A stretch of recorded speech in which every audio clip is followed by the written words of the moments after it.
Sound and speed, camera and speed, and welcome to another Create Great video. In today's episode we will talk how to build up epic camera rig, and not just only for showing off when you turn up for a video shoot, which can be cool, but what even more important, what bits and pieces you're supposed to pay attention to it to make the most of it, and how you're supposed to look at this rigging up solution. Without further ado, starting with the cage, in general you've got two options. You can go for a full cage to better protect your camera in the event you would decide to drop it on the floor. But my question is, why would you even consider dropping your camera on the floor? If you don't want to do it, half of the cage will definitely do the job. From my point of view, I like to grab camera by handle, which was nicely designed by Sony, and snap a couple photos or even do a handheld shot on the go without having to dismount full cage. Speaking of dismounting, there are moments in time when you need to dismount some part of your cage, and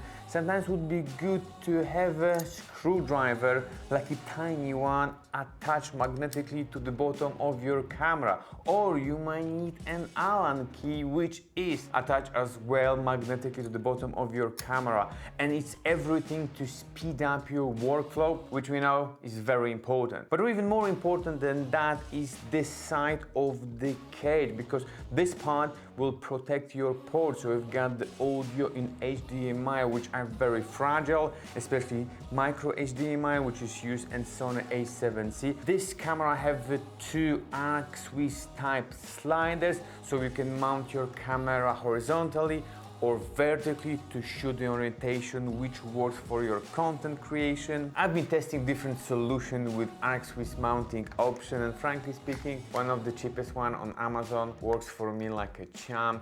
The only side note with this one is it doesn't have a locking mechanism, it just only screws, so there is a chance the screw can unscrew itself. It never happened to me, I've been always cautious with that, and one of the first things I learned working on the movie set, never ever leave your camera unattended, especially when it's on a tripod or on the table. What you can do, you can always put it on the floor, so in the worst case scenario someone can kick it and it will flip it instead of drop from the table or from the tripod. Next thing is this Peak Design cuff, which you can connect to this camera attachment from Peak Design, and you can put it on your wrist and have it secure in the event if you do like a handheld action shot and there is a chance like someone can knock you and you can drop the camera. So safety, safety, once again safety. And the last thing worth to mention with regards to our cage will be this add-on called shoe mount, which will allow me to mount like a Rode Wireless Go and having shorter cable to attach to the pod. Let's talk about the lens and matte box we can put at the end of the lens. So lens wise, you can use zoom or prime lens. I used to be a huge fan of prime lenses because you can get the better quality and they are faster with the lower aperture.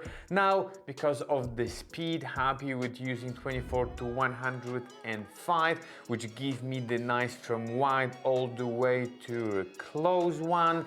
And to use it with the matte box, we need like a step down rings, which you can get with pretty much every single matte box, depends whatever company you're going for. Side note, with the lenses, I like to use UV filters at the end just to protect your lenses in the event like someone can smash the lens. The step down ring to mount your matte box. With the step down rings from SmallRig, like probably most of the companies, you can put another filter on the top. So I'm using Black Promise 1/8 of the strength to take the edge of digital sensor and make it more filmic by softening your image. Then you can mount your matte box at the end and you are pretty much ready to go. What is good with the matte box, top flat cut off the light for you if you do want to have flares going from the sun, for instance, but when you're on the go, you can close it and you've got lens protection in no time. By now you're supposed to know how much I appreciated speed. Let's focus now on the focus ring, which you can mount it directly on your focus ring.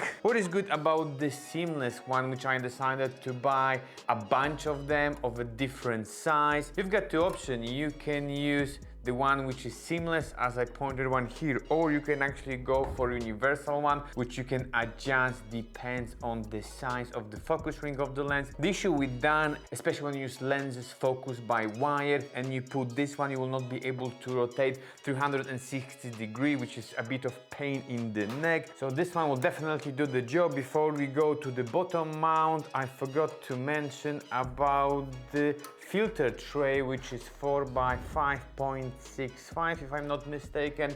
The one allow you to swap very quickly additional filters like ND1 or some other effect filters. Very convenient.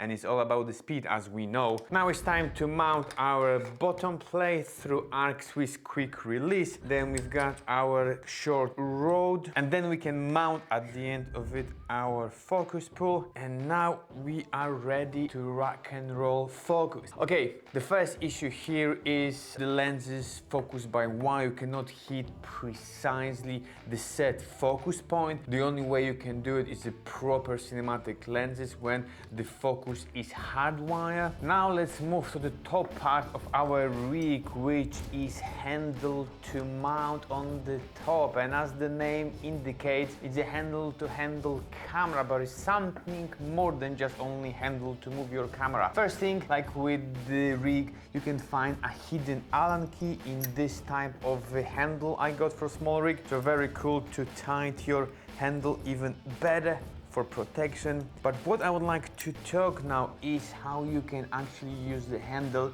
to be a better filmmaker by trying, first of all, to put your two fingers, depends how heavy is the rig, and trying to find the balance. Once you have the balance, then you add the rest of the fingers, and now you can shoot handheld with the better stabilization and control of the camera by using the leverage of your fingers on the handle and the gravity to stable the camera. If you would like to do by the side handles, now you've got another axis you have to balance, and you work actually against the gravity, going not just only up and down, by rotating as well, which make camera even more wobbly. So grabbing by the handle in the proper position with the right balance, now you can shoot handheld shots smoothly and more efficiently. You can buy different handles, one without the flat surface, the one with like a shape for your fingers. I would not recommend that because you cannot find precise the balance. At the moment our camera is a bit of too much front heavy.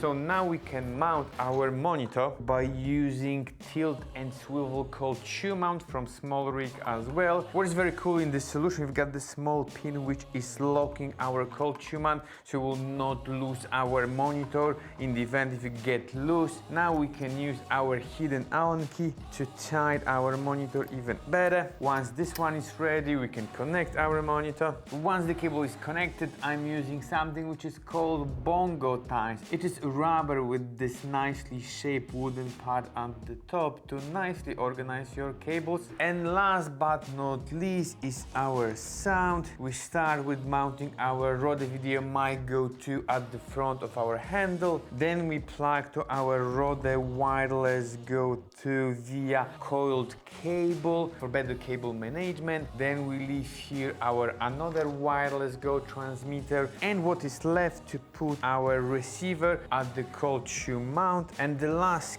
cable to plug it everything all together. Speaking of sound, this particle microphone and Rode Wireless Go solution deserves actually a separate video which you can find here. When you go and shoot out, it's very important to be sure that you record your sound properly. Once you get home, you cannot realize, oh, I didn't record the sound because there was some issue with the microphone. So it's good, apart from thinking how to record quality of the sound, how to get the backup option.